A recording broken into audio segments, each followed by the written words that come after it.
Alors, bonjour et bienvenue à cet nouvel épisode d'Opération Reconstruction où on reçoit la résidente Jessie Lee, résidente en plastie à l'Université de Montréal, pour nous parler un peu du stage de plastie à l'Externat.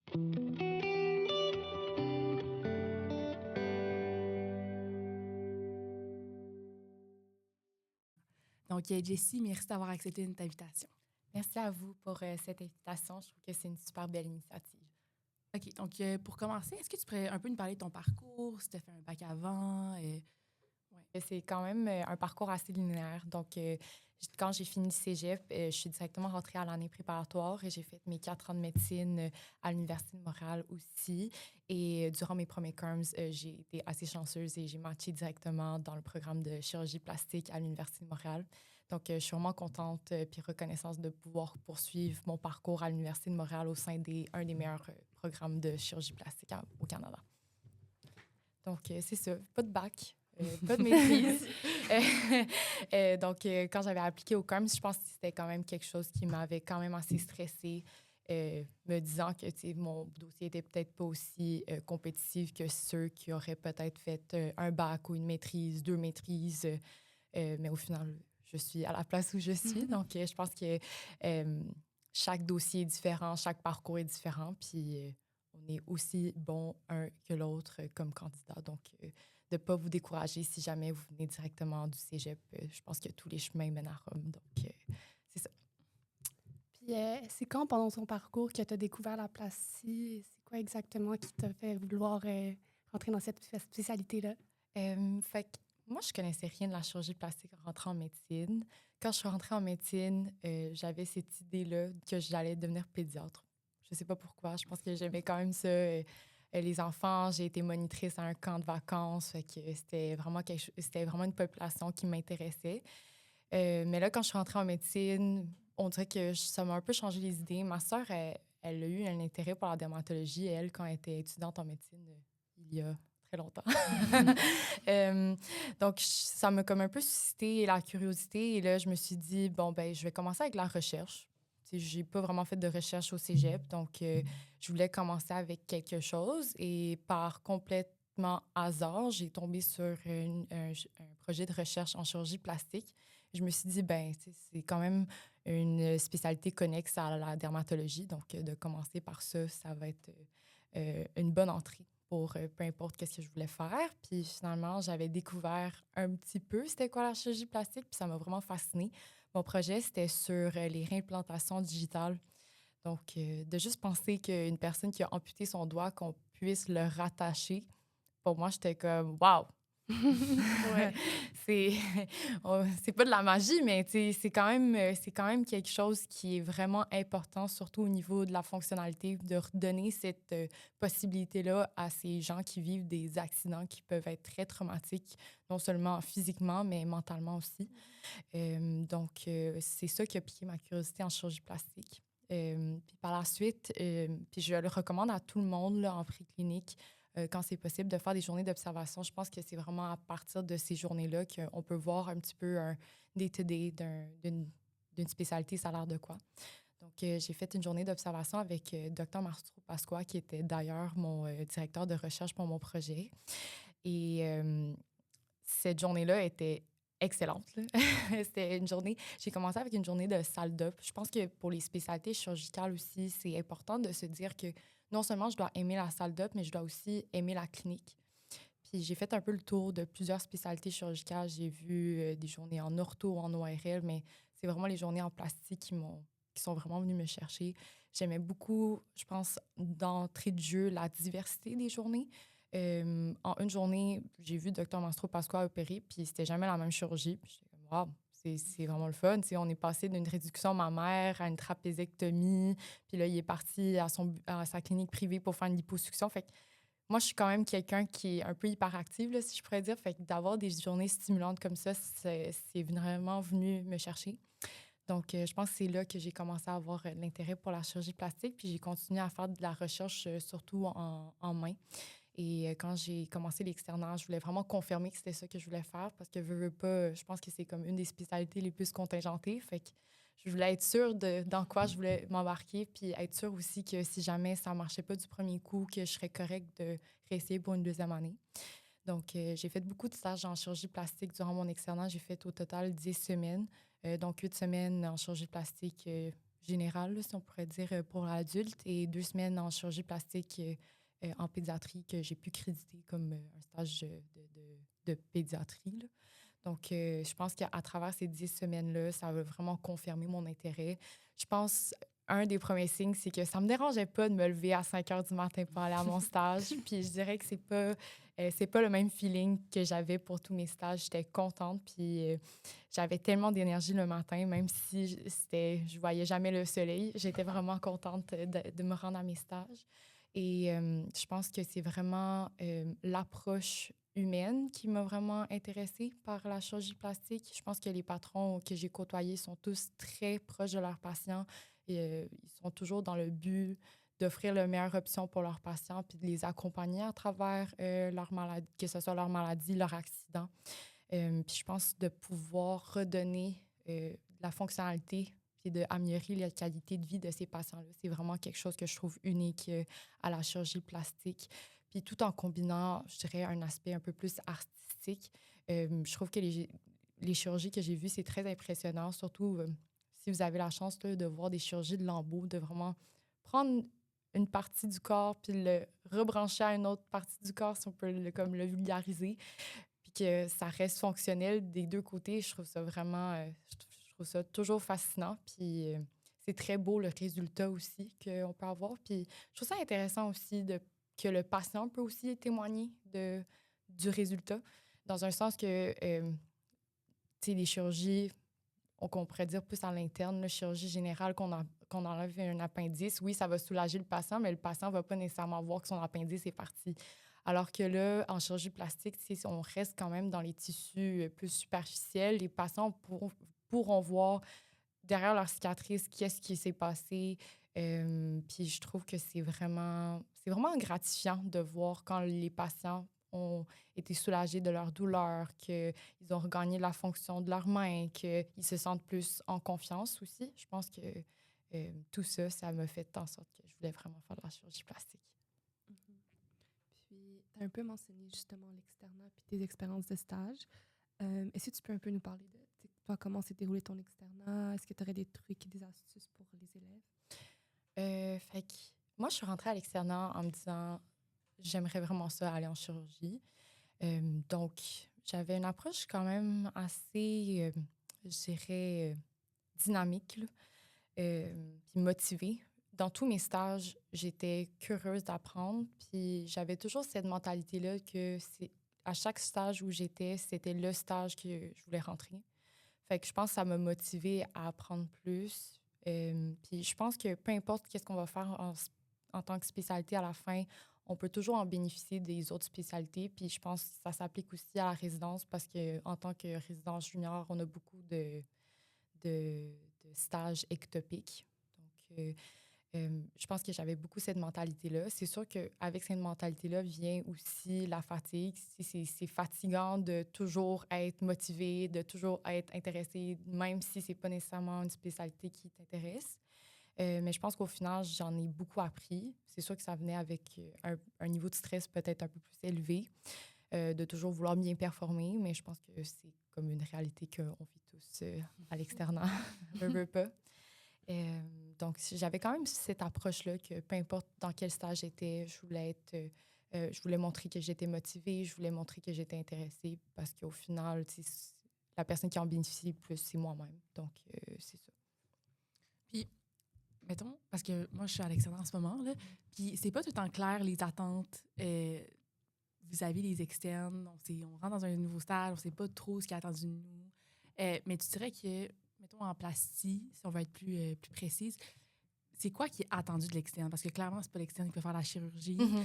Fait que, est-ce que les externes sont plus au niveau des consultes? Est-ce qu'il y a beaucoup de salles d'op? Comment ça se passe à ce niveau-là?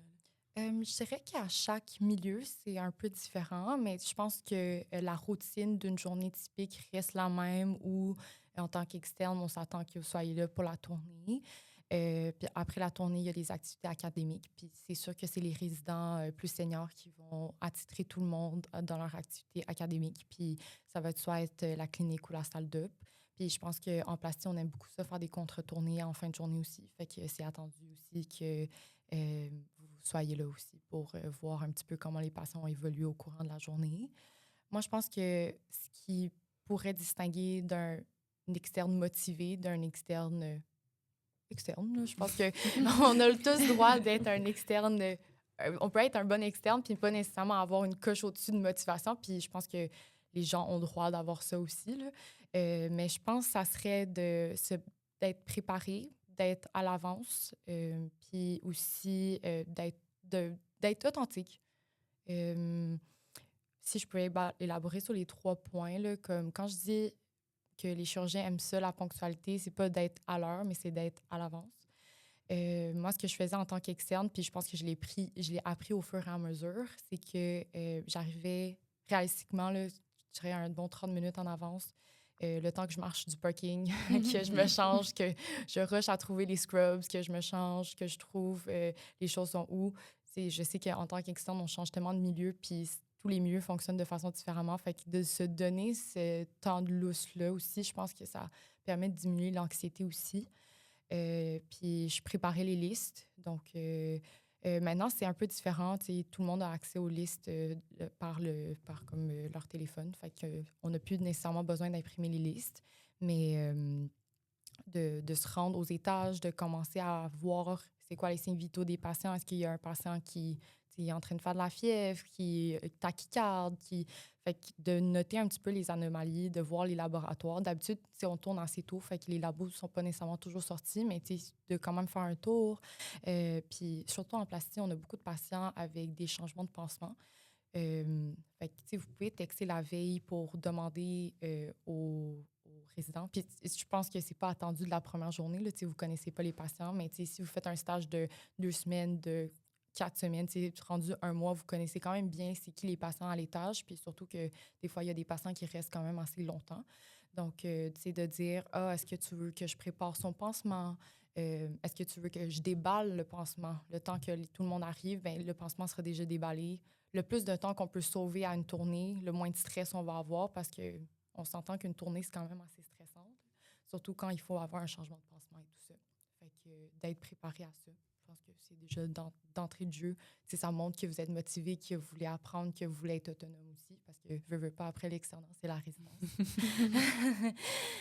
Donc, je dirais que pour la tournée, si c'est quelque chose qui vous intéresse, c'est des choses que vous pouvez faire de façon autonome, qui ne sont pas attendues, c'est sûr, mais que ça permet de vous distinguer un peu. Sinon, en termes de salle d'UP, moi, ce que je suggère, c'est que si vous savez que vous êtes en salle d'UP le lendemain, bien, la veille, la liste des salles d'UP vont sortir. Fait que vous allez voir avec tel docteur, il va avoir 3 cas de main ou 3 lambeaux. Peut-être pas 3 lambeaux, là, un lambeau. C'est intense. Un lambeau ou des cas de sein ou peu importe, fait que, de crânio. Fait que vous savez c'est quoi l'horaire.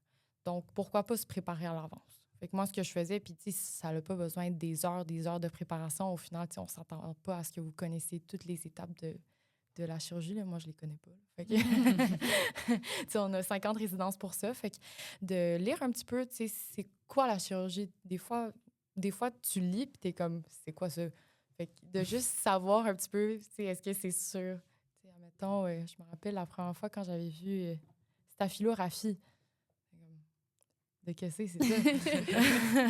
Finalement, c'est une réparation de fente palatine. Là, fait que de savoir un petit peu, on parle de quoi, ça rend les choses plus intéressantes pour nous-mêmes aussi. On suit un peu plus la chirurgie parce que être debout comme un piquet pendant des heures et des heures sans nécessairement savoir qu'est-ce qu'on fait, ça peut être ennuyant. Donc, de lire un peu sur les chirurgies, je pense que ça peut être très bénéfique. Et aussi de lire un petit peu sur l'anatomie. Je pense qu'il y a des patrons qui aiment ça quizer. Moi, ça me stressait full. J'étais comme, à chaque fois, j'étais là, oh mon Dieu, j'espère que c'est tout ça que j'ai vu. J'espère que c'est ça qu'il va me poser comme question. Puis au final, ça arrivait qu'il ne posait aucune question, mais je pense que c'est bon, à force de tout le temps le répéter, ça va être ancré dans votre tête. Puis, je pense que c'est des attentes que vous allez avoir éventuellement en tant que résidence. Fait que pourquoi pas se prendre en avance? Moi, je suis quand même une personne qui aime ça se prendre en avance. Fait que j'aime ça savoir qu'est-ce qui se passe. Fait qu'il y a ça. Puis sinon, en clinique, je pense, ils ne s'attendent pas à ce que vous roulez la clinique comme si vous étiez le patron. Là. C'est attendu que ça prend plus de temps. Puis quand vous voyez qu'il y a un résident qui a terminé, qui est rendu à son 5e patient alors que vous êtes dans votre premier, c'est normal. Puis, entre-temps, le patron, il fait d'autres choses. Là, fait que c'est pas vous qui allez retarder sa clinique. Mais je pense que c'est important de faire un anamnèse, un examen physique étoffé pour que vous puissiez raconter votre histoire à votre patron en bonne et due forme. Puis si vous savez que ce patient-là, il a besoin d'ergothérapie, de physiothérapie, ben vous pouvez préparer ses papiers d'avance. S'il a besoin de rayon X de contrôle aujourd'hui ou à son prochain rendez-vous, ben c'est des choses aussi que vous pouvez préparer. Fait que je pense que c'est ça qui distingue un peu plus un externe qui est motivé, qui veut être là, versus un externe qui apprend plus par je dirais, osmose. Là, fait que d'attendre de se faire dire quoi faire. Je pense d'être proactif, c'est quelque chose qui est vraiment apprécié en chirurgie. Puis une autre chose aussi que j'ai oublié de parler en salle d'op, il y a beaucoup de paperasse à remplir, des ordonnances post-op, la note opératoire, les ordonnances externes. Fait que si vous savez comment remplir ça, je pense que c'est une bonne pratique. Puis n'hésitez pas à vous mouiller. C'est correct de faire des erreurs. Puis je pense qu'on apprend le plus de nos erreurs. Et c'est comme ça que vous allez avancer, puis vous allez savoir comment écrire une note opératoire. Vous allez savoir qu'est-ce qui est important à prescrire aux patients en post-opératoire. Parce que, veux pas, l'externat, c'est 2 ans, puis tout de suite après, vous devenez résident. Fait que c'est le fun quand vous commencez la résidence de savoir, OK, c'est quoi la dose de Tylenol que je dois lui prescrire? C'est quoi la dose de Dilodide? C'est quoi les mouvements qu'il peut faire en post-opératoire, des choses comme ça. Fait que je pense de se prendre d'avance, c'est vraiment, si je pourrais dire, le quote de la journée. Puis au final, je sais que c'est vraiment stressant. Vous êtes en face d'un patron qui est expert en main, mais dites-vous que lui aussi ou elle aussi sont passés par vous, par où nous on est en ce moment, sont passés par la médecine, sont passés par l'externat, sont passés par la résidence. C'est sûr que peut-être pour certains d'entre eux, c'est un peu plus loin. Donc, des fois, ils peuvent être un peu plus rigoureux, être demandants, mais c'est normal que vous ne sachiez pas tout. C'est normal, mais c'est important de rester honnête. Donc, de dire, ça, je me sens pas à l'aise de le faire. Ça, je l'ai pas questionné. Ça, je le sais pas. C'est correct. C'est mieux ça que de dire oui, oui, oui, puis au final, le patient, il est en train de crasher, puis vous avez dit, oh non, ses signes vitaux sont beaux parce que vous l'avez pas regardé. Fait que je pense que c'est vraiment important d'être honnête, puis ça se voit très rapidement qui est honnête, qui est pas honnête. Puis, je pense que c'est des petits programmes, fait qu'on se parle tous entre nous, les résidents, on se parle tous entre nous, les résidents parlent au patron, fait que quand vous êtes agréable, ben, tout le monde va savoir que vous êtes agréable. Quand vous êtes un peu moins agréable, tout le monde va savoir que vous êtes un peu moins agréable. Fait que je pense que c'est juste vraiment d'être soi-même. Puis, si t'es une personne un peu plus gênée, c'est correct. Comme on a tous des personnalités différentes. Si t'es un peu plus loud, c'est correct. Comme t'as le droit de faire des blagues, t'as le droit d'être détendu. Au final, c'est un milieu de stage qui est propice à l'apprentissage. Puis on apprend mieux quand on a du fun. Selon moi, là. Pas quand on est stressé. Quand je suis stressée, rien rentre dans ma tête. Fait que, de vraiment prendre ça à la légère, je pense que c'est important. Puis c'est comme ça aussi que vous restez authentique à vous-même puis que vous montrez que vous êtes quelqu'un qui est intéressant puis intéressé aussi. Fait que, ouais, je dirais, c'est beaucoup, beaucoup, beaucoup de mots. Mais je pense que c'est aussi du trial and error. Puis vous voyez qu'est-ce qui marche pour vous puis vous voyez qu'est-ce qui marche pas pour vous. Puis je pense que chacun a sa propre expérience aussi.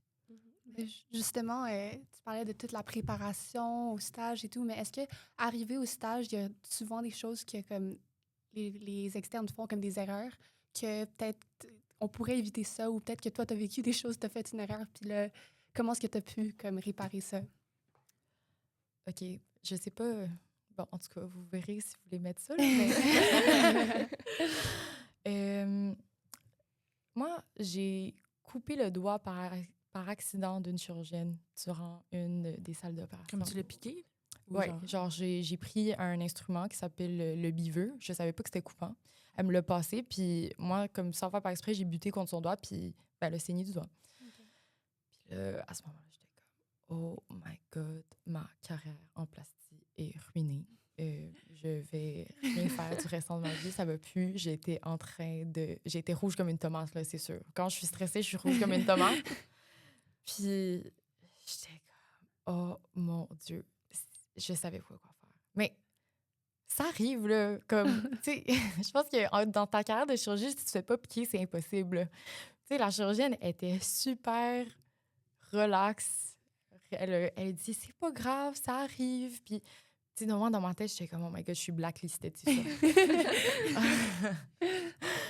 Fait que, je pense que c'est de se dire que des erreurs, c'est normal.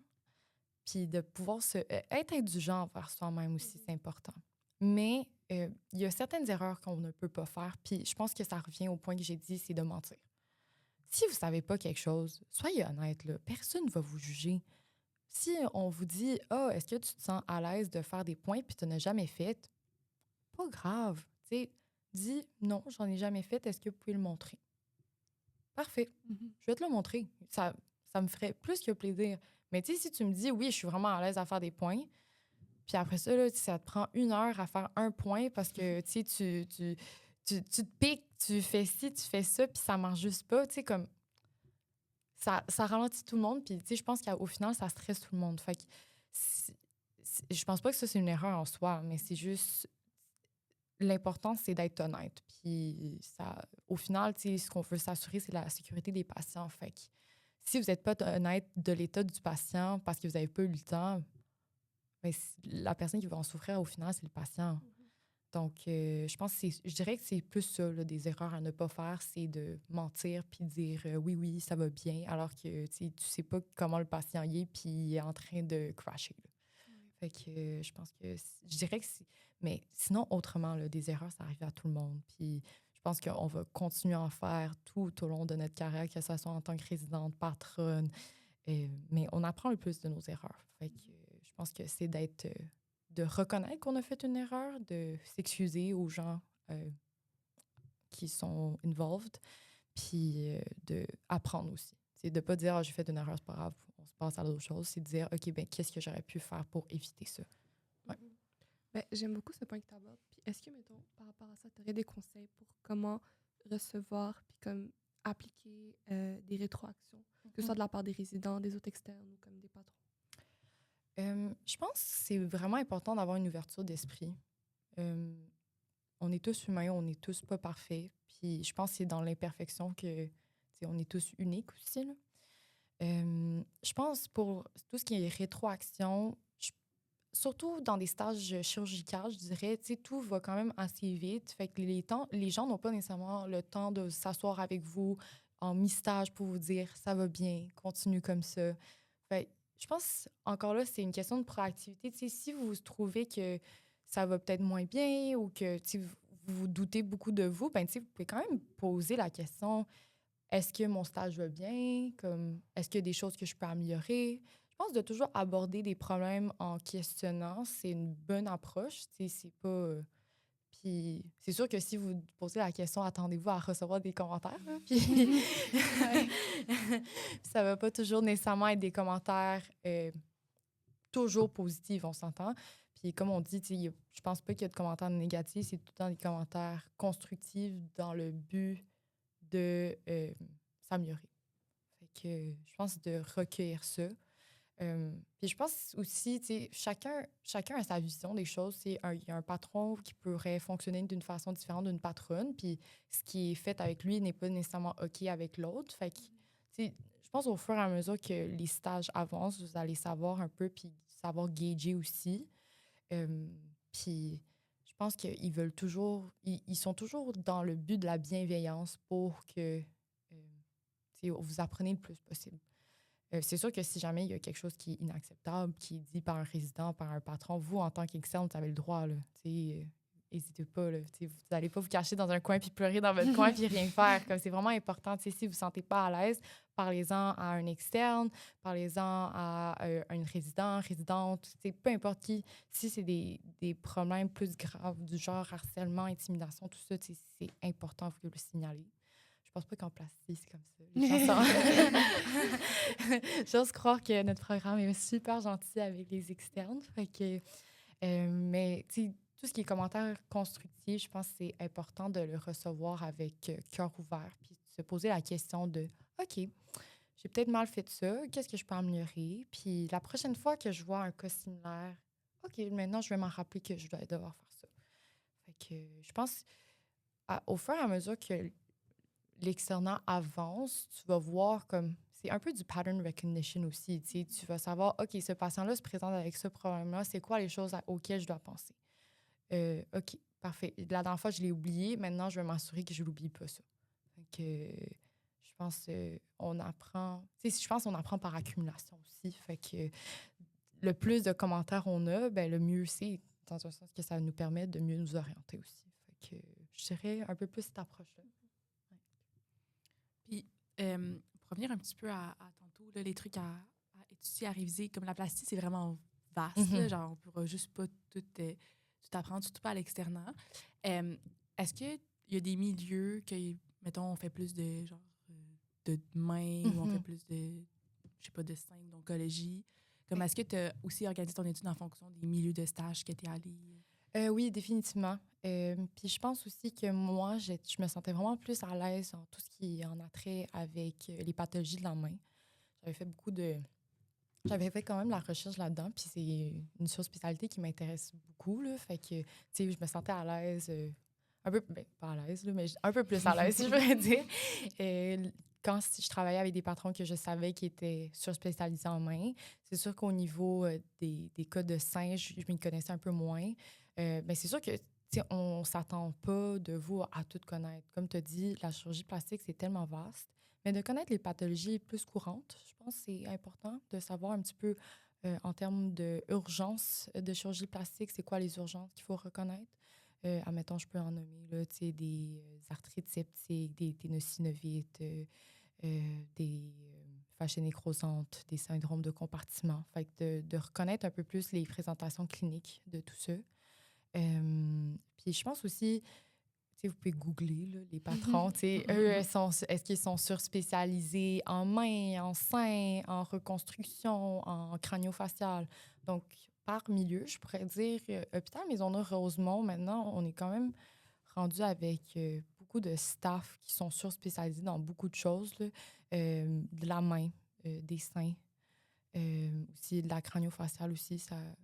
Puis, c'est sûr que, à Maisonneuve-Rosemont, c'est pas un centre de grands brûlés, mais des fois, on a des patients brûlés aussi. Fait que de savoir un petit peu comment calculer le tout, distinguer c'est quoi les degrés de brûlure, comment on traite les brûlés, tout ça. Je pense que c'est des bonnes bases aussi. Puis si vous avez un peu de la misère à orienter votre étude, je pense que le Toronto Note, c'est un bon début parce qu'il présente pas mal les pathologies les plus courantes qu'on voit. En termes de la main, c'est un bread and butter, là, si je pourrais dire. C'est comme des tunnels carpiens, des trigger fingers, du putrin. Je sais pas, c'est tout ce qui est en attrait avec un peu plus de la trauma, là, fait que des fractures. C'est sûr qu'encore là, on ne s'attend pas à ce que vous sachiez comment le diagnostiquer, comment le traiter, combien de temps, qu'est-ce qu'on fait comme chirurgie. Ça vient avec le temps. C'est normal qu'on ne le sait pas jour 1 de notre stage. Mais de lire un petit peu, puis de dire comment est-ce que j'évalue le patient, c'est quoi les questions que je dois lui poser. Je pense que c'est vraiment ça qu'on s'attend d'un externe, c'est de savoir comment bien faire une anamnèse et un examen physique ciblé. C'est sûr que ce qu'on apprend en IMC, IDC, c'est un peu moins ciblé, mais en chirurgie, je pense de savoir, OK, c'est quoi mon problème, comment mon patient se présente comme problème, comment je l'examine, puis au final, c'est quoi mon diagnostic. Je pense déjà là, c'est en masse, c'est suffisant. Puis si vous êtes curieux, moi, pour vrai, je me servais beaucoup, surtout en clinique, de mon cellulaire. C'est un lifesaver. Puis moi, dans ce temps-là, il n'y avait pas encore de ChatGPT. Mais tu sais, tu peux googler, là. Tu as le droit de googler comme traitement du tunnel carpien. Tu as bien le droit, là. Tu sais, traitement d'une fracture métacarpienne. Ouais. Tu as le droit, là. C'est correct. Même moi, en ce moment, je l'utilise, le auto-bullet, là. Comme quand j'ai besoin, je l'utilise. Fait que, tu sais, je pense que c'est de bien se ressourcer aussi. De savoir c'est quoi les bonnes ressources à utiliser. Puis, tu sais, je pense que c'est important de se mouiller dans les conduites à tenir. Moi, genre, je laissais jamais mes conduites à tenir vides. J'écrivais tout le temps quelque chose. Que ça soit, on continue à l'immobiliser pour le tel montant de semaine, qu'on essaye une infiltration de cortisol, que peu importe. C'est juste, on se mouille. Il n'y a rien à perdre à se mouiller. Puis encore là, si vous avez fait une erreur, vous allez l'apprendre. Ah, ben c'était pas du tout ça le bon diagnostic. Parfait. Ben c'était quoi le bon diagnostic? Maintenant, je vais encore là, un pattern recognition, un patient qui se présente de cette façon-là, ça va être associé à cette pathologie. Donc, je pense que c'est un petit peu comme ça que je fonctionnais. Mais tu parlais beaucoup de la chirurgie de la main, mais c'est quoi Ouais. exactement que, genre, comparé à d'autres, par exemple, au sein, puis c'est quoi qui t'intéresse particulièrement? Puis pourquoi aussi, genre, plastie au lieu de peut-être, genre, ortho, je sais pas. C'est quoi qui te fascine à propos de la main? Ben, je pense que j'aime beaucoup l'anatomie de la main. Il y a tellement de choses qui passent dans comme Ouais. pas beaucoup d'espace, là, tu sais. Fait que je trouve l'anatomie est super intéressante, puis il y a tellement de différents types de chirurgie. On dirait que ça regroupe un peu toutes les spécialités chirurgicales, là. Dans le sens que, tu sais, on peut faire une réparation de l'artère, ben, c'est un peu de la vasculaire, ce qu'on fait. Tu sais, on peut faire des refis, fait que c'est comme un peu de l'ortho, mais plus minutieux. Sinon, tu sais, il y a des infections de la main. Donc, tu sais, de faire ces drainages-là, tu sais, ça fait un petit peu... Ça fait très plastique, ça. Tout ce qui est reimplant aussi, ça m'intéresse beaucoup. Tu sais, je pense que tout ce qui est réparation tendineuse, tout ça, tu sais, c'est de la chirurgie quand même assez fine, puis c'est ça que j'aime beaucoup. On travaille aussi avec la microchirurgie en main, là, tu sais, tout ce qui est reimplant, et réparation nerveuse des fois aussi. Fait que ça m'intéresse beaucoup, mais tu sais, je pense qu'en tant qu'RN, je suis tellement ouverte à toute la plastie. Puis je pense aussi, c'est ça qui m'a confirmé que je voulais vraiment faire la plastie, c'est que toutes les surspécialités, ça m'intéressait. Fait que la reconstruction des seins aussi, c'est fascinant, là. Tu sais, je pense que ça fait toute une différence au niveau psychologique d'une patiente de pouvoir trouver, tu sais, pas nécessairement ses seins auparavant de son cancer, mais de pouvoir affirmer comme son apparence physique, sa féminité. Tu sais, je pense que c'est vraiment quelque chose qui peut changer le parcours d'un patient.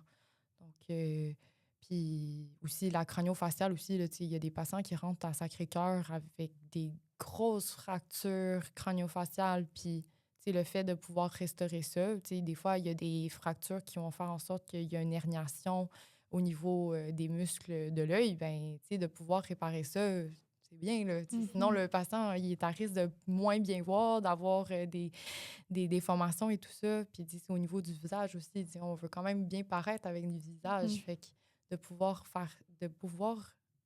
redonner ça aux patients, je pense que c'est au final un peu ça mon but là, avec la chirurgie plastique. Fait que je suis quand même très ouverte à toutes les surspécialités. Puis, tu sais, mettons, en sachant que tu t'en vas à Sacré-Cœur, ben tu sais que tu vas avoir beaucoup, peut-être proportionnellement un peu plus de craniofacial vu que c'est un centre de trauma. Donc, de savoir un petit peu c'est quoi les os du visage, de savoir, tu sais, mettons, les différentes gradations de l'effort. C'est des choses que c'est le fun à savoir parce que quand les chirurgiens vont parler de ça, tu vas savoir on se situe où. Puis c'est ça. Fait que je pense que à chaque... J'essaie de penser au centre. Là, nous, en tant qu'externe, je pense pas que vous allez au CHUM. Mais le CHUM, c'est quand même un gros centre de reconstruction des seins. Mais vous allez voir ça quand même à Sacré-Cœur, à Maisonneuve-Rosemont. Les grands brûlés aussi, c'est au CHUM, mais vous allez quand même voir des patients qui sont pas nécessairement des grands brûlés, mais des brûlés. À Sainte-Justine aussi, vous allez voir des enfants quand même grands brûlés aussi. Fait que c'est quand même un aspect aussi de la chirurgie plastique que vous allez pouvoir retrouver durant vos stages d'externat. Ce que je trouve vraiment le fun à l'Université de Montréal, c'est qu'on voit un peu de tout. C'est sûr que ça vient avec plus d'études. Mais je pense que cette diversité-là, on est vraiment choyé de l'avoir ici à l'Université de Montréal. Puis tantôt, tu as parlé de comme anamnèse ciblée puis examen physique. Puis là, tu viens de nommer comme vraiment beaucoup de pathologies. Ouais. Mais parce que dans ma tête, tu sais, plastique, c'est comme vraiment moins, mettons, médicus que ORL Ouais. ou que d'autres spécialités. Fait que mettons, ton examen physique, c'est comme l'examen de la main. C'est comme qu'est-ce qui Ouais. attends-tu vraiment ça? Non? Prenons, par exemple, un patient de la main. Fait que, tu sais, dans ton anamnèse, il faut que tu saches qu'est-ce qu'il fait comme travail. Parce que souvent, on a affaire avec la CNSST pour des accidents de travail. Fait que de savoir est-ce que c'est un accident de travail, oui, non.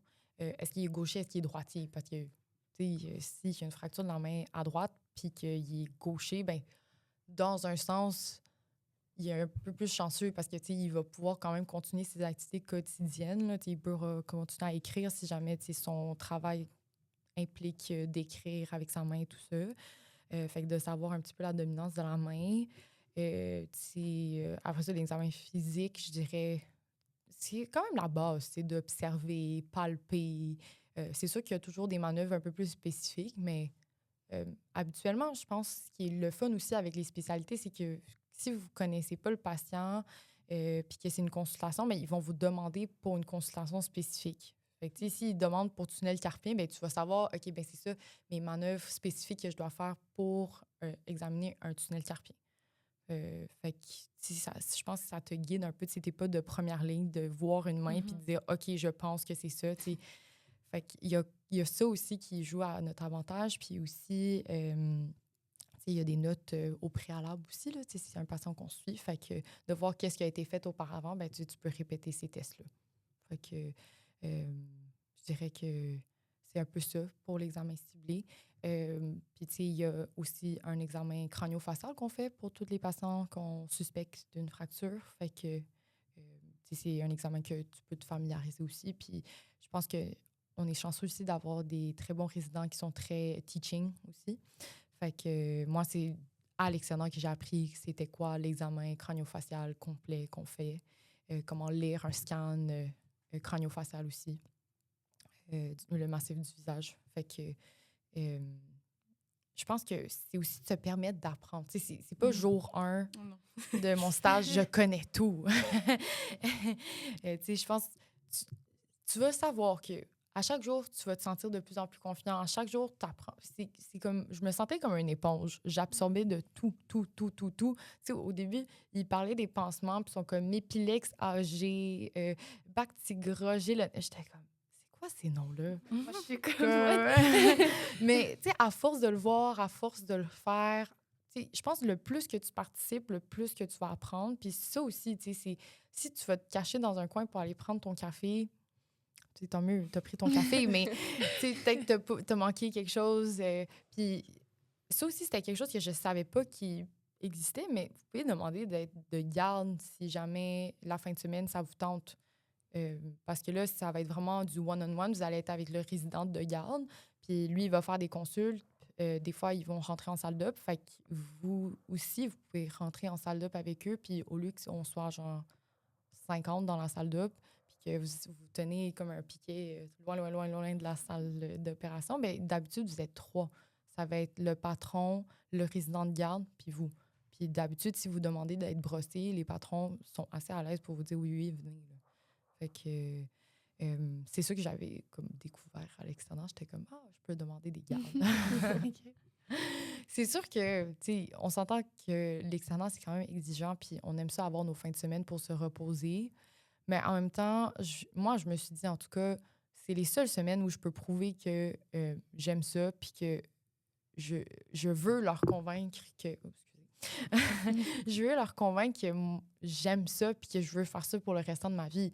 Fait que si je travaille 2 fins de semaine de suite, back-à-back, so be it. C'est pas... je peux sacrifier ça. Puis de toute façon, ben, à la résidence, je vais devoir faire des gardes les fins de semaine. Fait que, encore là, je me prépare d'avance. Puis je pense qu'il est le fun aussi en tant qu'externe, c'est que tu n'as pas cette responsabilité-là de devoir. Nous, dans un sens, on fait des prescriptions, on voit les patients, on rapporte ce qu'on a vu au patron. Fait que si jamais nous, on se trompe, c'est un peu plus grave. Mais si vous vous trompez, c'est pas grave. Il va toujours avoir quelqu'un qui va vous repêcher puis vous dire comme c'était pas ça la bonne prescription, c'est correct, on va le corriger. Alors que nous, comme quand je prescris quelque chose, c'est un peu final. La première fois que j'ai prescrit du Zolidine, j'étais comme quand est-ce que j'ai prescrit la bonne dose? Mais tu sais, c'est un peu ça. Fait que je pense qu'il faut profiter de l'externat. Puis même si c'est une période stressante, de ne pas hésiter à poser des questions aussi. Moi, je pense que c'est ça que j'ai peut-être un peu moins fait durant mon externat, c'est de poser des questions. Puis surtout en salle d'op, tu as le droit de dire comme c'est quoi cette structure-là? Tu sais, des fois, tu te tires un peu dans le pied parce qu'ils vont te dire toi, tu pensais quoi cette structure-là? Puis là, t'es comme. Oh non! T'es genre. Ah. Mais tu sais, encore là, ils s'attendent pas à ce que tu le saches. Ils s'attendent pas à ce que tu saches tout. Fait que tu peux raisonner avec la logique puis dire comme ça a l'air de ça, puis c'est pas ça, puis pas grave. Fait que de poser des questions, puis tu sais, de poser, de demander. Fait que, admettons, si ça tente vraiment de fermer une plaie, ben tu sais, tu peux demander comme est-ce que c'est correct si je ferme la plaie à la fin de la chirurgie? Puis, je veux dire, la majorité du temps, ils vont dire ben oui, vas-y. Puis si c'est des cas où ils sont un peu plus pressés, ils doivent rouler la salle d'op, puis ils vont dire peut-être pas maintenant, mais tu sais, on le fera plus tard. Fait que, tu sais, de ne pas hésiter à demander. Tu sais, est-ce que je peux me brosser? Est-ce que je peux faire ça? Mais y a-tu une limite à un certain point? Genre, tu peux être trop imposante et gêner le patron. Y a-tu comment est-ce qu'on sait si tu dépasses un peu? Je pense que ça, c'est un art. Ouais, OK. C'est un art que je suis pas sûre si je l'ai compris ou pas. Je pense que c'est ça qui est difficile en tant qu'externe. C'est de trouver le juste milieu entre je veux pas être dans vos jambes, je veux montrer que je suis proactive, je veux montrer que je veux être là, je veux apprendre, mais en même temps, il y a tout ça qui se passe en même temps. Je pense l'important, c'est de se rappeler que, comme, au final, c'est un patient qui est sous la table, c'est un patient que vous voyez en clinique. Fait que je pense, toujours demander. Puis si vous disent non, ben, insistez pas plus. Là, OK. Ouais. Puis prenez-le pas mal. Je pense que c'est ça aussi, parce que je pense que personne n'aime ça se faire dire non, mais prenez-le pas mal. Là. Tu sais pas qu'est-ce qui se passe dans la tête, peut-être parce qu'ils sont comme je suis tellement pressée, il faut que ça roule vite, j'ai pas le temps nécessairement de te donner du temps pour fermer, parce que clairement, on s'entend que le patron va fermer beaucoup plus rapidement que nous. Là. Fait que je pense de toujours poser la question, de dire est-ce que je peux faire ça? Est-ce que c'est correct que je fasse ça? Ils vont dire oui, non, puis je pense que c'est comme ça que ça clarifie, parce que des fois, tu es comme dans une zone grise, t'es genre est-ce que j'ai le droit de faire ça? Est-ce que juste demander-le. Comme ça va éclaircir. Puis, je pense une journée est différente de l'autre. C'est pas parce que vous êtes fait dire non la première journée que vous allez faire dire non la deuxième journée. Il y a tellement de variables qui jouent dedans. Des fois, il y a des chirurgies où c'est vraiment plus ouvert. Fait que tu peux mieux voir. Fait que clairement, ils vont dire oui, viens-t'en, brosse-toi. Des fois, c'est comme une chirurgie de crânio-faciale. Tu es dans la bouche du patient. Il y a déjà, l'ouverture n'est pas déjà énorme. Puis, si vous êtes comme l'externe, 2 résidents, le patron, puis là, il y a la nurse qui se bat, qui est comme à l'interne aussi. Ça fait beaucoup de gens. Fait que des fois, ils vont dire, ben non, on est trop. Puis, je pense qu'il faut juste pas prendre personnel. Puis je pense même en tant que résident junior, là, des fois, on est deuxième assistant, mais on fait pas nécessairement de geste chirurgical dans les chirurgies, puis c'est correct. Je pense que c'est une courbe d'apprentissage. Mais de toujours demander. Parce qu'au final, des fois, t'es comme j'aurais dû demander, parce que si je l'avais demandé, il m'aurait laissé. Fait que. Puis, tu sais, ayez tout le temps en tête l'idée que c'est un patient qui est derrière cette table-là. Fait que si vous pensez que vous allez faire quelque chose que vous vous sentez vraiment pas à l'aise, dites non. Dites montrez-le-moi. Tu sais, c'est quoi, see one, do one, teach one? C'est comme, si tu l'as pas vu, là. On va se garder un peu une gêne. Tu sais, comme tu le regardes, puis même si tu l'as vu une fois, puis tu n'as pas trop compris comment ça le fait, ben, demandez comme, tu sais, comment est-ce que je fais ça?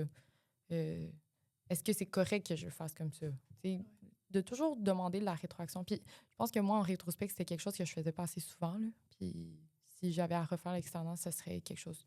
des fois, je suis un peu plus gênée, là, quand je suis comme en stage. Fait que de se sentir à l'aise. Je pense que quand vous vous mettez à l'aise, les gens sont à l'aise avec vous aussi. Fait que, ouais.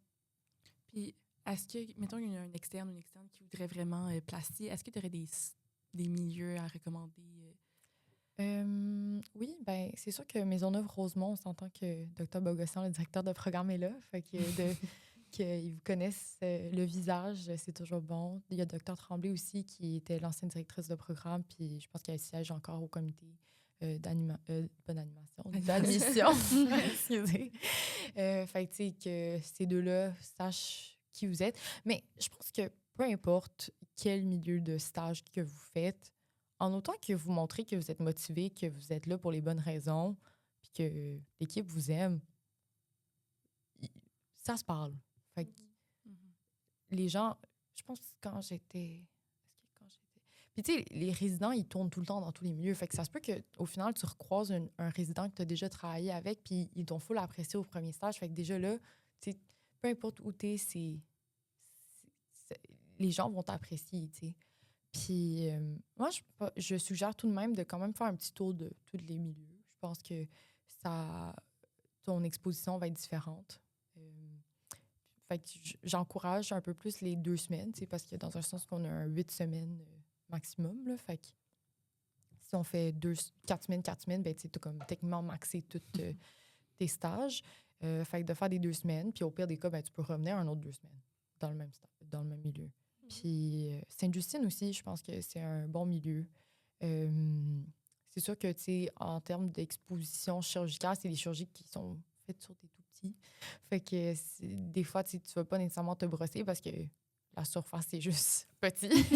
Fait que, mais je pense que l'exposition clinique est vraiment bonne. Puis, en fait, partout, dans tous les milieux, l'exposition clinique et chirurgicale est très bonne. Puis vous avez des choses à faire en tant qu'externe. C'est sûr que des fois, on est beaucoup, mais c'est pas parce qu'on est beaucoup qu'il n'y a pas la job pour tout le monde. Puis en plus, maintenant, à Maisonneuve-Rosemont, des fois, ils partent opérer à Sainte-Agathe-Brini, à Sacré-Cœur, il y a le Angus, il y a Jean Talon. Donc, ça nous donne quand même beaucoup d'activités cliniques. Et si jamais il y a un cas vraiment intéressant puis ça vous tente, ben, vous pouvez poser la question encore là aux résidents, est-ce que c'est correct? Allez-y pas sans aviser personne, là. Mais s'il y a quelque chose que vous voulez vraiment voir, vous êtes comme, wow, j'ai toujours voulu voir un lambeau, ça a l'air de quoi, comment ils font, non, non, non. Ben, allez-y, puis demandez, est-ce que je peux aller voir ça? Pas de problème. Puis, vous y allez. Puis... je pense que... ouais, c'est ça. Je pense, somme toute, il y a une belle exposition partout. Puis, vous pouvez même faire des stages, je pense, à Trois-Rivières, là, si ça vous tente. Okay. Puis, c'est des super bons chirurgiens, super sympathiques là-bas aussi. Fait que, je pense partout, l'exposition est bonne. Moi, j'ai fait 2 semaines hors réseau à Western parce que je voulais comme... Ben, j'ai appliqué Pont canadien, fait que je voulais comme optimiser un petit peu mes chances du côté anglais, surtout que je venais directement du cégep, fait que clairement, mon dossier n'est pas autant compétitif que du côté canadien anglo. Puis j'ai vraiment apprécié ces 2 semaines-là, de découvrir un milieu de stage complètement différent, dans une langue complètement différente aussi. Mais je pense qu'en tant qu'externe, on s'adapte tellement bien que tu le réalises pas là, que tu as fait 2 stages ailleurs. Fait que je vous encourage à le faire. Je pense que ça veut pas, il faut quand même être stratégique. Je me sens comme si j'étais à OD. C'est quoi ton top 1? C'est ça. Mais c'est exactement ça au CARMS au final. Mais je pense que c'est quand même important de savoir que comme les CARMS, il y a quand même des stratégies, il y a quand même de la chance qui va dans tout ça. Fait que de pouvoir faire des stages ailleurs, je pense que c'est quand même de vous montrer la face, de ça, qu'ils puissent identifier un visage à votre nom quand ils vont recevoir votre demande d'admission. C'est quand même le fun. Fait que je pense que c'est ce que je suggérais de faire pour la plasticité spécifiquement. Puis est-ce que tu aurais des conseils peut-être pour le CARMS? Comment tu as vécu ce processus en général? qui est quand même très stressant. Ouais, je pense que veux pas, c'est. Je pense que tout le monde doit passer par là. Est-ce que je voulais passer par là? Absolument pas. Surtout que, tu sais, je pense que on se mentirait pas que la plastique, c'est un programme assez contingenté où il y a pas beaucoup de postes. Surtout, ben, je dirais pas en canadien en général. Là, tu sais, c'est un poste, deux postes, gros max par université. Fait que j'étais quand même assez stressée, mais encore là, je pense que ça revient au conseil, à mes 3 conseils clés. Là. C'est de bien se préparer, d'être honnête, d'être authentique. Euh, c'est vraiment ça, le processus. Tu sais, je me suis préparée d'avance. Je me suis préparée d'avance pour mes CV. Je ne l'ai pas fait à la dernière minute. J'ai demandé à des gens de réviser mon CV. Je me suis préparée d'avance aussi pour mes lettres. J'ai appliqué pas en canadien, en chirurgie plastique, en orthopédie et en obstétrique gynéco juste à l'Université de Montréal. Donc, ça faisait quand même beaucoup d'applications. Puis, tu sais, chaque lettre est comme un peu différente. T'sais, ils veulent tout le temps que tu le formates d'une façon différente. Il y en a 500 mots, 700 mots, 1000 mots. Fait que c'est comme, il faut toujours que tu t'ajustes. Des fois, il y a des questions guidées. Des fois, il y a pas de questions. Fait que j'avais fait comme tellement de versions. Je pourrais vous montrer ça après. J'ai comme version 1, version 2, version 3. Puis, fait que, tu sais, c'est de se donner le temps de se préparer. Puis, je pense de bien s'entourer aussi. Moi, j'étais chanceuse d'avoir beaucoup d'amis, tu sais, qui appliquaient aussi dans des programmes contingentés. Fait que je me sentais, veux pas, épaulée dans tout ça, de me dire que je n'étais pas la seule à devoir, tu sais, vivre ce stress-là, de ne pas être sûre de matcher, de peut-être avoir un no-match, de voir que mes amis aussi, tu sais, c'était une réalité qu'ils étaient prêts à faire face. Ça me rassurait d'une façon. Puis, tu sais, ma famille aussi m'ont full appuyé là-dedans. Donc, je pense de bien s'entourer. Puis aussi de s'entourer d'amis qui sont pas en médecine. Tu sais, des fois, c'est comme, on parle juste de ça. Puis là, t'es comme, oh mon Dieu, je me sens en retard, je me sens en retard. Mais tu sais, tu passes à d'autres choses. Tu chilles avec des amis qui sont pas en médecine. Puis t'es comme, OK, comme la vie continue en dehors de la médecine, en dehors du CARMS. Fait que c'est ça. Puis pour mes entrevues aussi, je me suis comme beaucoup préparée. Vous pouvez demander à des résidents, comme, n'hésitez pas, là. Tu sais, moi, je viens de passer à travers les CARMS. Je me rappelle les CARMS ont l'air de quoi. Fait que n'hésitez pas à aller contacter des résidents pour dire comme, hey, est-ce que ça te dérangerait de lire mon CV? Ça te dérangerait-tu de corriger ma lettre de motivation? Est-ce qu'on pourrait pratiquer pour les entrevues? Tu sais, je pense que ça nous fait plus que plaisir de vous aider dans ça parce qu'on sait à quel point c'était une étape stressante. Puis voilà. C'est fait. Est-ce que je le ferai une autre fois? Difficile à dire. Mais tu sais, je pense que ça aussi, c'est une question qu'on doit se poser. Est-ce que je suis prête à nos matcher? En rétrospect, tu sais, je me suis toujours dit pendant que j'ai fait mon CARMS que oui. Mais là, en tout cas, pas trop sûre. Pas trop sûre, mais tu sais, je pense que ça a été vraiment une année difficile pour moi. Fait que, tu sais, de se poser cette question-là, est-ce que je le back avec quelque chose d'autre? Moi, tu sais, j'ai décidé de ne pas appliquer en médecine familiale au premier tour parce que je me suis dit, j'ai tellement investi mon énergie, mon temps pour la chirurgie plastique, je préfère m'essayer une deuxième fois. Mais il y a des gens, puis t'as bien le droit, là, que, tu sais, finalement, ça me tente pas d'avoir une année no-match puis de réessayer une deuxième fois parce qu'on s'entend que no-matché, ça ne te garantit pas d'être matché l'année d'après. C'est sûr que tu peux acquérir plus d'expérience au courant de cette année-là, mais ça ne te garantit à absolument rien de matcher à la deuxième année. Donc, moi, je me suis dit à ce moment-là, c'est correct, je vais réessayer la deuxième année. Mais je pense que c'est une question que tu dois te poser, puis que tu dois être vraiment honnête avec toi-même. Puis une autre chose aussi, c'est moi, j'ai appliqué pour un Canadien, puis j'ai eu des entrevues à l'extérieur du Québec. Puis se poser la question, c'est est-ce que je serais prête à matcher, pas non seulement à l'extérieur de Montréal, mais à l'extérieur du Québec. Encore là, je pense que j'étais dans un mode très comme pick me, choose me. Que j'étais comme, oh, peu importe où c'est, je m'en fous. Mais tu sais, au final, je suis vraiment contente parce que je suis restée à Montréal, je suis proche de ma famille, de mon copain, de tous mes amis. Fait que je suis vraiment contente, mais si je me serais ramassée à Calgary tout seul pendant 5 ans, est-ce que je suis prête à faire ce sacrifice-là? C'est de se poser cette question-là aussi. Est-ce que j'aime... je pense pas que c'est une question de aimer à quel point la plastie, c'est une question de c'est quoi mes priorités. Est-ce que ma priorité, c'est de devenir chirurgienne plasticienne, peu importe où je suis, ou est-ce que c'est de devenir un médecin dans n'importe quelle autre spécialité, mais de rester à Montréal proche de ma famille? Tu sais, ça aussi, c'est une question qu'on doit se poser là, durant les camps. C'est beaucoup de questions en peu de temps. Mais je pense que ça vaut la peine de se poser ces questions-là. Puis la meilleure personne qui vous connaît, c'est vous-même. Donc, d'être franche avec vous-même. Puis moi, peut-être que je l'ai été un peu moins. Puis je me suis dit, bah, au pire, je ne marche pas. Bah, au pire, je me ramasse ailleurs. Mais je pense que la vie a bien fait des choses, puis je me suis ramassée où je voulais être. Mais c'est pas la réalité pour tout le monde, malheureusement. Et c'est de se dire, est-ce que c'est correct que ça m'arrive? Est-ce que je vais être bien dans mes décisions? Wow. Mais c'était des trop beaux conseils. Mais je pense que c'est vraiment stressant comme processus. Puis je sais qu'être externe, c'est difficile.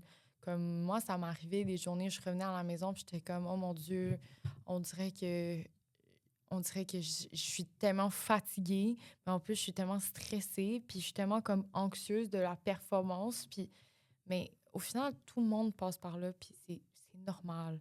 Puis de prendre du temps, de voir vos amis, de faire votre sport, de voir votre famille, de faire des activités que vous aimez, c'est vraiment important parce que je pense que ça va vous redonner de l'énergie. Ah, puis aussi de dormir. Moi, je ne bois pas de café. Mais tu sais, de se dire, je vais augmenter ma dose de caféine à la place de dormir un peu plus.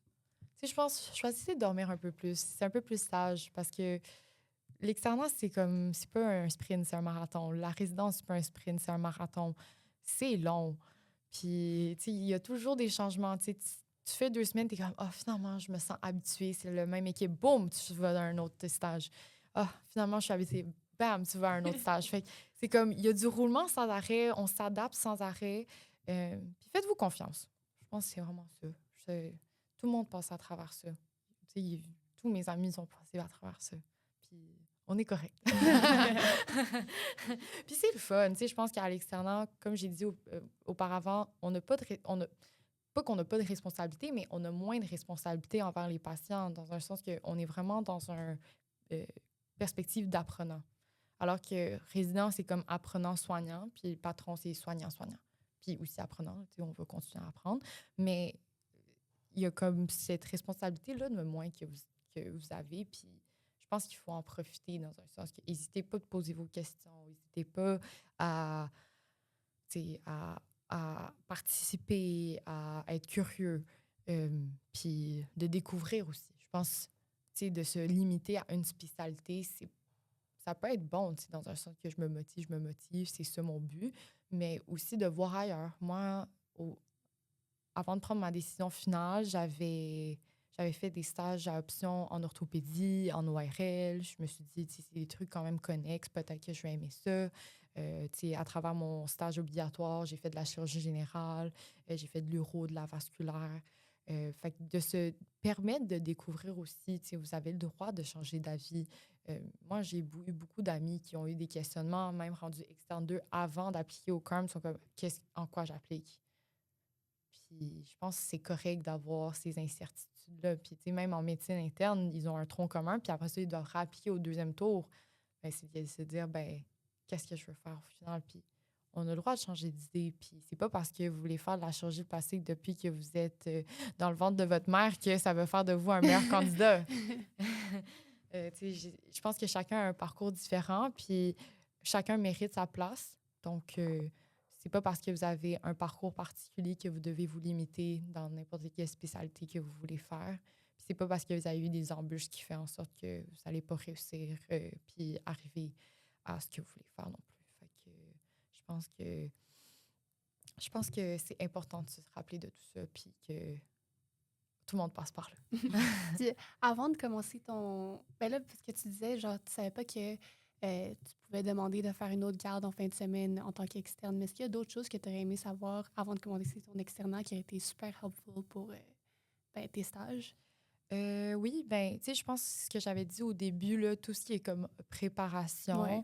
je savais pas que, comme je pouvais aller dans le Costco de l'étage, puis comme aller magasiner comme tous les pansements qu'il fallait pour que là, je traînais comme un petit sac avec genre des compresses, tu sais, des pansements, je vais vous dire des mots, là, puis comment, des cleans, des acryliques, en tout cas, bref. Fait que ça, je savais pas. Puis je pense que maintenant, je le dis parce que comme ça, ben si ça vous tente, vous le ferez. Puis si ça vous tente pas, c'est correct, là aussi. Fait que je pense que c'est tout ce qui en a trait avec la préparation. Tu sais, je savais pas que la liste de salles d'op était affichée la veille. Tu sais, fait que maintenant, ben je m'en vais voir la veille. Il y avait comme, tu sais, je savais pas qu'il y avait une liste qui était disponible. Fait que, tu sais, c'est des choses que tu apprends au fur et à mesure. Puis je pense que c'est correct de pas savoir d'emblée, tu sais, qu'est-ce qu'il faut faire. Mais n'hésitez pas à poser des questions. Tu sais, si vous êtes externe junior, posez à un externe senior. Si vous êtes externe junior, demandez à un résident. Tu sais, je pense que c'est vraiment important de s'entraider. Puis au final, tu sais, notre but commun, c'est de soigner. Fait que si nous, on est plus efficace, si nous, on est plus collaborant, ben ça va faire en sorte que le patient va avoir une meilleure expérience. Donc, je pense que c'est de se poser ces questions-là, puis de ne pas hésiter à chercher de l'aide aussi. Je pense pas que c'est bon de s'isoler. Fait que de poser des questions, puis de dire comme « Hey, je me demandais qu'est-ce que je peux faire. » Ça aussi, c'est une question que vous pouvez souvent poser à vos résidents. Comme ah, ben, tu sais, vous voyez qu'il y a comme un petit temps d'arrêt, tu sais, les gens font pas grand-chose. Ah, est-ce que je peux faire... Pas... OK, non, je redis ça, là. C'est pas que les personnes font pas grand-chose, mais tu sais que... tu sais, il y a comme un petit temps mort. Est-ce que je peux faire quelque chose? Ah oui, je peux aller regarder les laboratoires des patients qu'on a tournés ce matin. Parfait. Est-ce que je peux faire quelque chose d'autre? Ah, est-ce que tu peux mettre la liste à jour? OK, parfait. Fait puis là, ben maintenant, tu vas savoir, OK, ben si j'ai rien à faire, je peux regarder les labos. Si j'ai rien à faire, je peux mettre la liste à jour. Fait que je pense que c'est de poser cette question-là, d'être proactive aussi. De voir un petit peu comme comment la journée, au lieu de se dire, ah, je vais attendre jusqu'à temps que quelqu'un me dise quoi faire, ben, je peux poser la question de qu'est-ce que je peux faire de plus. Puis je pense que ça vient aussi avec ce que tu avais posé comme question, des commentaires constructifs. C'est ça aussi, je pense, c'est des commentaires constructifs de OK, je peux aller faire ça de plus.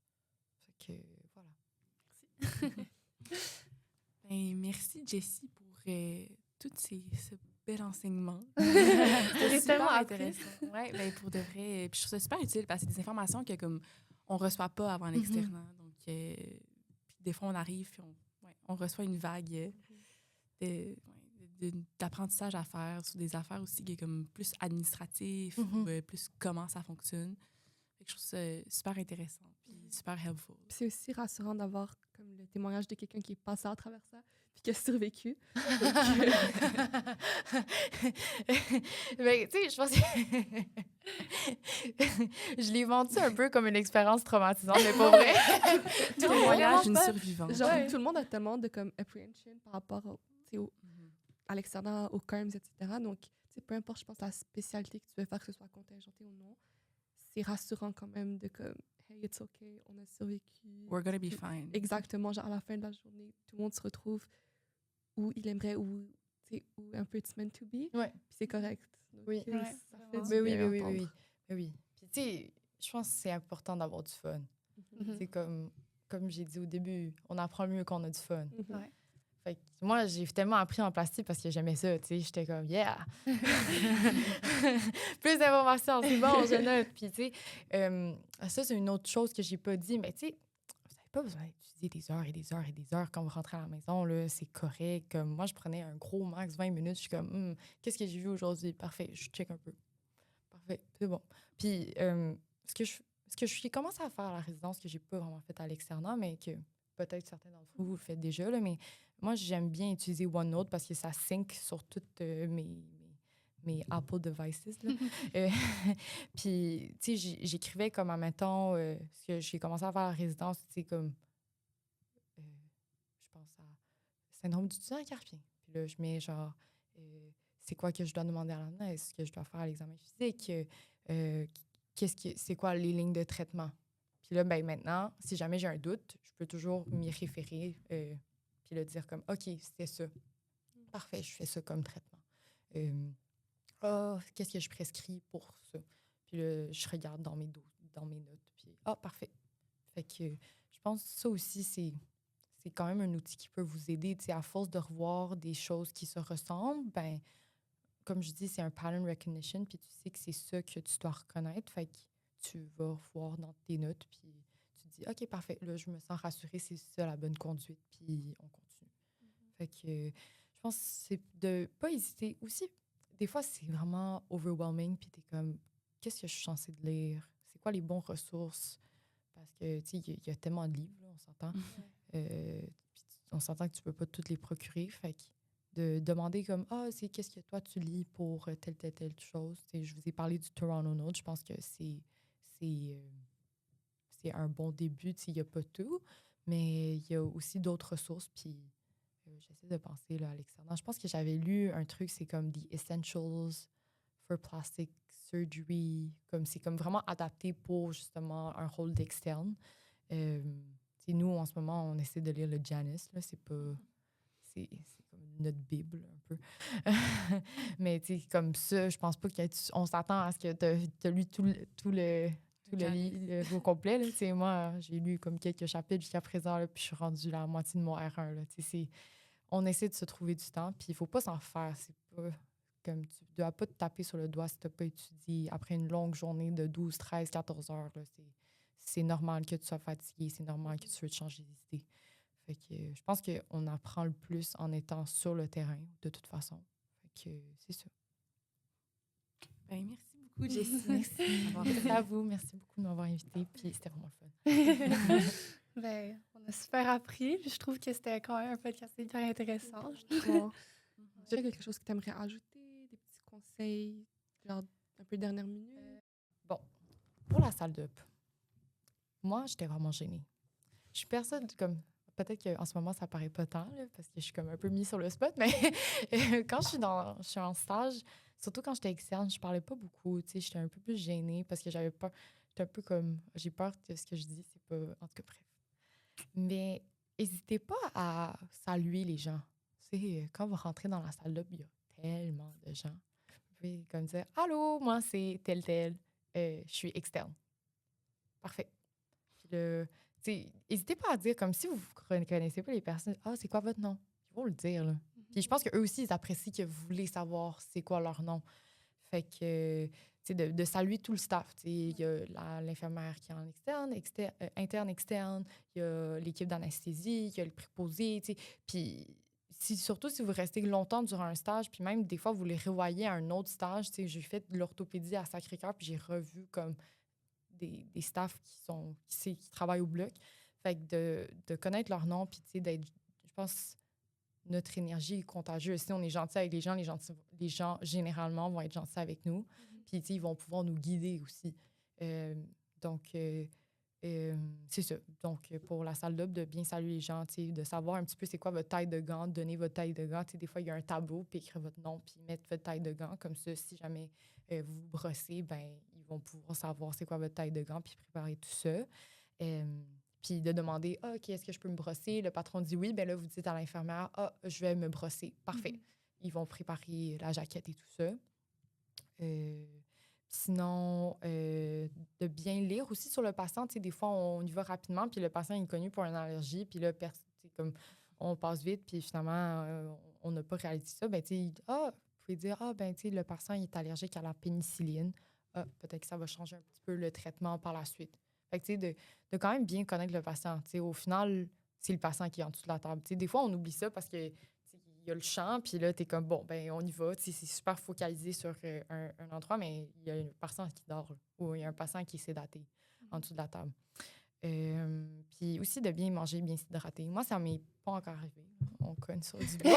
Mais des chocs vagales, ça arrive souvent, là, puis ça peut arriver à n'importe qui. Puis fait que de bien manger puis de bien s'hydrater avant la salle d'up, c'est vraiment important parce qu'il y a des fois, tu sais pas jusqu'à quelle heure tu vas rester dans la salle d'up. Puis des fois, on va aller dîner à 2-3 heures de l'après-midi. Fait que là, tu as passé toute la journée à jeûner. C'est pas nécessairement...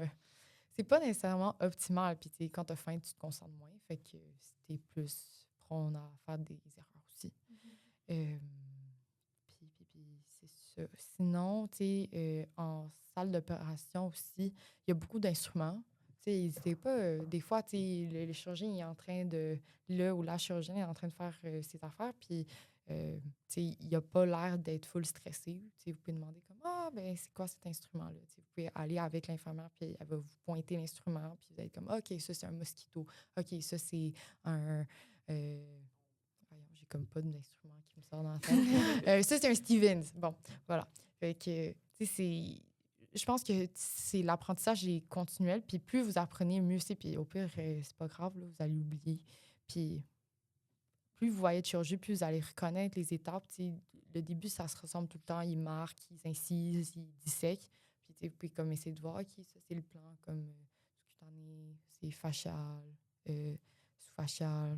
Vous pouvez, si vous êtes motivé, là, d'essayer de voir comme sont rendus où dans la chirurgie, c'est quoi les étapes. Puis moi, j'utilisais quand même YouTube, là, tu sais, j'écrivais comme, je sais pas, genre décompression du tunnel carpien. J'utilise beaucoup ça, là. Je pense que c'est quand même une pathologie qu'on voit quand même souvent. Fait que, tu sais, tu vois, OK, ben, ils vont faire une incision à cet endroit-là. C'est quoi les structures à éviter, c'est quoi les structures à côté. Puis ça aussi, ça vous permet que si jamais ils vous posent une question, ben vous avez déjà vu une vidéo, vous savez, ça a l'air un peu de quoi. Fait que ça peut vous aider. Puis c'est pas mal ça pour la salle d'opération, je dirais. Là. C'est vraiment le fun. Moi, c'est là que j'étais comme, je me sens comme, pas chez moi. Là, mais je me sens, c'est ça, je suis comme, wow, genre, j'aime ça être brossée, j'aime ça avoir mes gants stériles. Puis ça aussi, tu sais, si vous avez contaminé le champ, c'est correct, ça arrive, dites-le. OK. Tu sais, faites pas comme, oh my God, je me suis accrochée, c'est quelque chose qui je vais être subtil, je vais rien dire. Puis là, le patient, il a une infection. Tu sais, c'est comme, au final, c'est pour le patient. Fait que si vous avez accroché à la lumière, puis bam, puis là, vous avez, en tout cas, bref, dites, je me suis contaminée. Parfait. Ben, au pire, vous débrossez. C'est une blouse que vous avez gaspillée, mais ça arrive, là. Fait que, encore là, ça revient sur l'honnêteté, de dire, oh my God, je me suis contaminée, puis on change nos gants. Fait que c'est ça. Pas mal ça que j'ai de plus pour la salle d'op, mais c'est vraiment le fun. Fait que, essayez le plus possible d'y aller, puis sinon, ben, en clinique aussi, là, je pense que ça ressemble à un peu plus vos autres stages où vous voyez le patient, vous questionnez, vous les examinez. Parfait. Oui, merci beaucoup. Super. OK, ben merci beaucoup, Jessie, d'être venue. C'était super apprécié, puis on a beaucoup appris. Et merci à tout le monde d'avoir écouté. Et on se voit au prochain épisode. Bye! Bye.